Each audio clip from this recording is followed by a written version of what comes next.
नमो भगवते तस्मै कृष्णायादभूतकर्मणे रूपनाम विभेदेन जगत्कीर्ति यो यतः सच्चिदानन्दरूपाय विश्वोत्पत्त्यादिहेतवे तापत्रयविनाशाय श्रीकृष्णाय वयं नमः। एकादश स्कंध अथ चतुर्विंशो अध्याय सांख्य योग।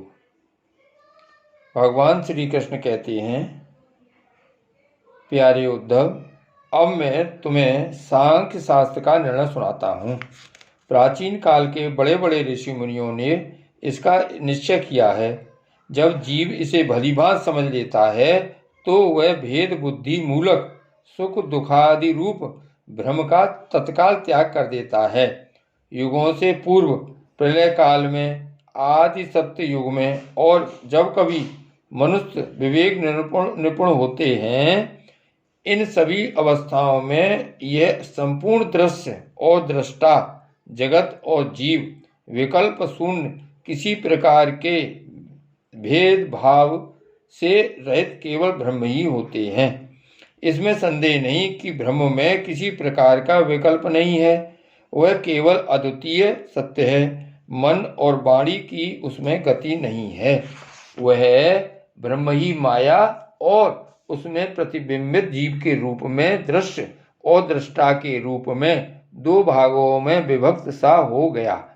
उनमें से एक वस्तु को प्रकृति कहते हैं, उसी ने जगत में कार्य और कारण का रूप धारण किया है। दूसरी वस्तु को, जो ज्ञान स्वरूप है, पुरुष कहते हैं।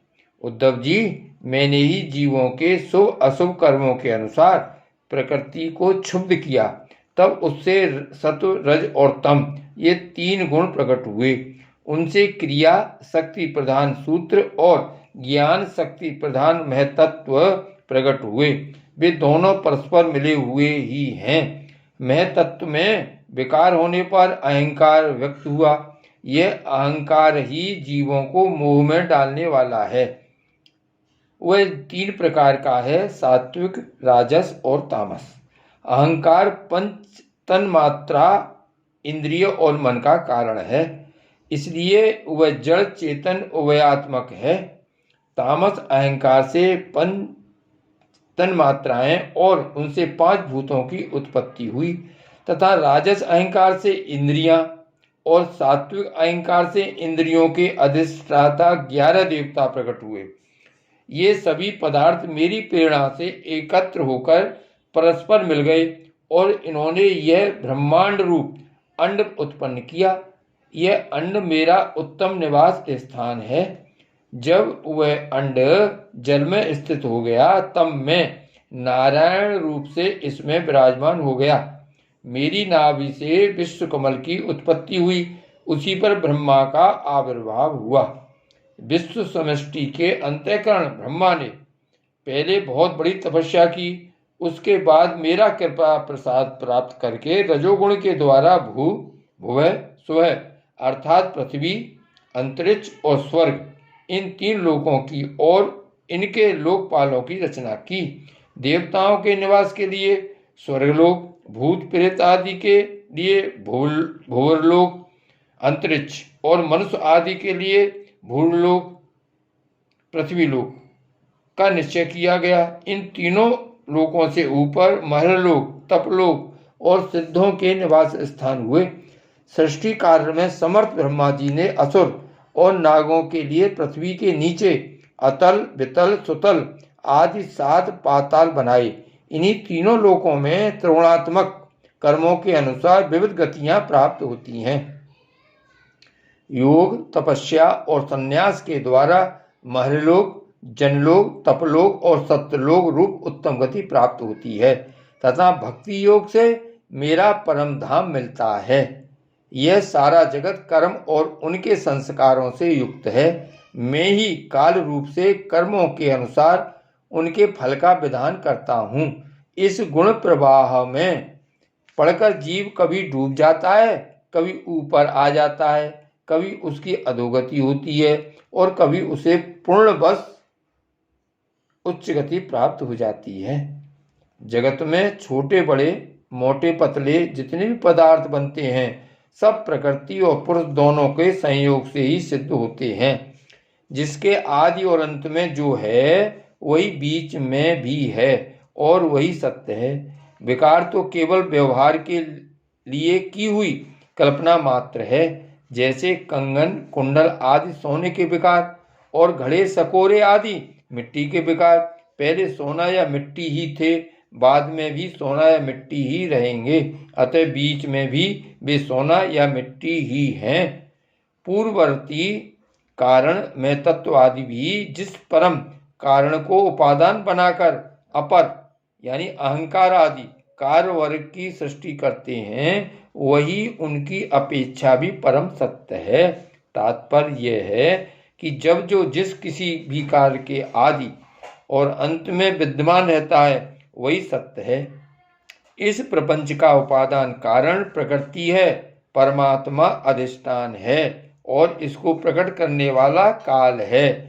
व्यवहार काल की यह त्रिविधता वस्तुतः ब्रह्म स्वरूप है और मैं वही शुद्ध ब्रह्म हूँ। जब तक परमात्मा की ईक्षण शक्ति अपना काम करती रहती है जब तक उनकी पालन प्रवृत्ति बनी रहती है तब तक जीवों के कर्म भोग के लिए कारण कार्य रूप से अथवा पिता पुत्र आदि के रूप से यह सृष्टि चक्र निरंतर चलता रहता है। यह विराट ही विविध लोकों की सृष्टि स्थिति और संहार की लीला भूमि है। जब मैं काल रूप से इसमें व्याप्त होता हूँ, प्रलय का संकल्प करता हूँ, तब वह भुवनों के साथ विनाश रूप विभाग के योग्य हो जाता है। उसके लीन होने की प्रक्रिया यह है कि प्राणियों के शरीर अन्न में, अन्न बीज में, बीज भूमि में और भूमि गंध तन्मात्रा में लीन हो जाती है। गंध जल में, जल अपने गुण रस में, रस तेज में और तेज रूप में लीन हो जाता है। रूप वायु में, वायु स्पर्श में, स्पर्श आकाश में तथा आकाश शब्द तन्मात्रा में लीन हो जाता है। इंद्रियां अपने कारण देवताओं में और अंततः राजस अहंकार में समा जाती है।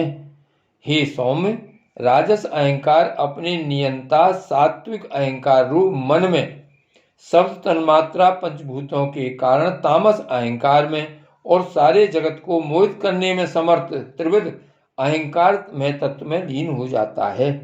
ज्ञान शक्ति और क्रिया शक्ति प्रधान में तत्व अपने कारण गुणों में लीन हो जाता है।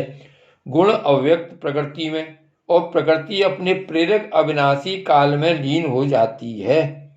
काल माया में जीव में और जीव मुझ अजन्मा आत्मा में लीन हो जाता है।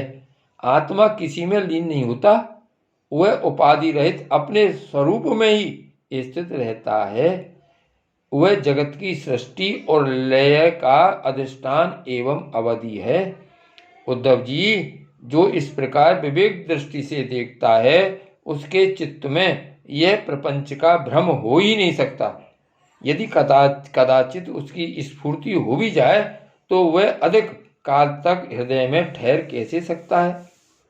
क्या सूर्योदय होने पर भी आकाश में अंधकार ठहर सकता है? उद्धव जी, मैं कार्य और कारण दोनों का ही साक्षी हूँ। मैंने तुम्हें सृष्टि से पहले और पहले से सृष्टि तक की सांख्य विधि बतला दी। इससे संदेह की गांठ कट जाती है और पुरुष अपने स्वरूप में स्थित हो जाता है। श्री वल्लभाधीश की जय। श्री गोवर्धन नाथ की जय। श्री वल्लभ विठ्ठल गिरधारी श्री यमुने जी की बलिहारी गोपी जन लव गिरधारी श्री महाप्रभु जी की बलिहारी। श्री वल्लभ विठ्ठल गिरधारी श्री यमुने जी की बलिहारी गोपी जन वल्लभ गिरधारी श्री महाप्रभु जी की बलिहारी। श्री वल्लभा